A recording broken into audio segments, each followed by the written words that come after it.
अरे ये मेरी गाड़ी को क्या हो रहा है? ये क्या हो रहा है मेरे साथ? ए भाई बाहर निकल के देख, गर्मी की वजह से हमारी गाड़ी पिघल के गिर रही है। अबे वो छोड़, तू ये न्यूज़ सुन। ब्रेकिंग न्यूज शामिल करते हैं। जो गर्मी की शिद्दत आज रिकॉर्ड की गई है उसकी मिसाल इतिहास में कहीं नहीं मिलती।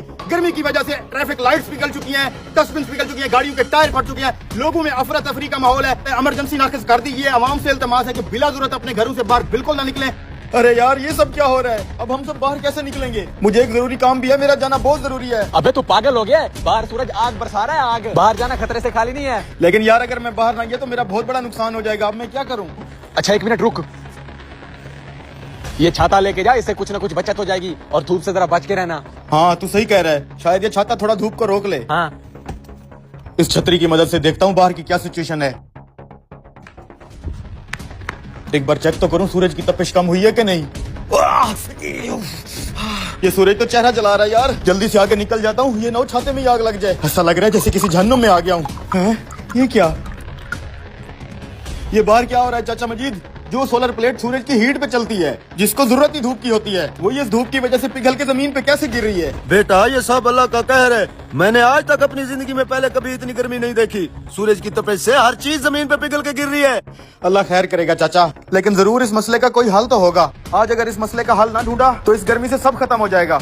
मसले का हल क्या ढूंढेगा बेटा? वो तो नहीं पता चाचा, लेकिन जरूर इस मसले का कोई हल तो मैं ढूंढ ही लूंगा। ऐसे हाथ पे हाथ रख के बैठने से कुछ नहीं होगा। मैं भी तेरे साथ चलता हूँ बेटा। आजो फिर चाचा। भाई अचानक इतनी गर्मी कहाँ से आ गया? मैंने सुबह से ट्यूबवेल चलाया हुआ है, खेतों में पानी जाने से पहले भाप बन के उठ जाता है। भाई तुम दरख्तों के नीचे खड़े हो, तुम्हें नहीं पता बाहर धूप में हालात बहुत खराब हैं। हर लोहे की चीज, प्लास्टिक की चीज पिघल के जमीन पे गिर रही है। ऐसा लग रहा है जैसे आग बरस रही हो। अब इस मसले के हल के लिए मौलाना साहब के पास चलते हैं। छाते के नीचे आओ, मस्जिद में चलते हैं।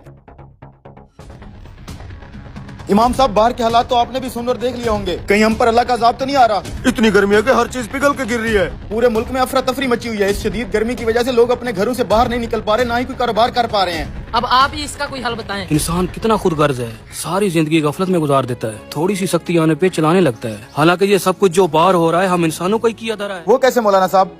हर साल हम इंसान चंद पैसों की खातर लाखों दरख्त काट देते हैं। तुम्हें पता है एक दरख्त कितनी ठंडक रखता है? जैसे फिजा में तो एयर कंडीशन ऐसी चल रही हो, वो भी फ्री में बगैर बिजली के। ये है मेरी अल्लाह की कुदरत। इसका मतलब है मौलाना साहब ये जो इतनी गर्मी हो रही है दरख्तों की कमी की वजह से हो रही है। लेकिन इस मसले का अब क्या करेंगे मौलाना साहब? हम बाहर कैसे निकलेंगे? इस मसले का एक ही हल है, जल्द से जल्द जितने भी दरख्त लगाओगे उतना ही जल्दी ये गर्मी कम होगी। मौलाना साहब हम अपने हिस्से का दरख्त तो लगा लें, लेकिन हम लोगों से कैसे लगवाएंगे? बेटा तुम अपने हिस्से का दरख्त लगाओ, बाकी सब लोग भी जरूर लगाएंगे। बात तो ठीक है भाइयों, आप भी अगर हम दरख्तों को काटते रहेंगे तो ये दुनिया इधर ही जहन्नम बन जाएगी। दोस्तों जब आखिरी दरख्त कट जाए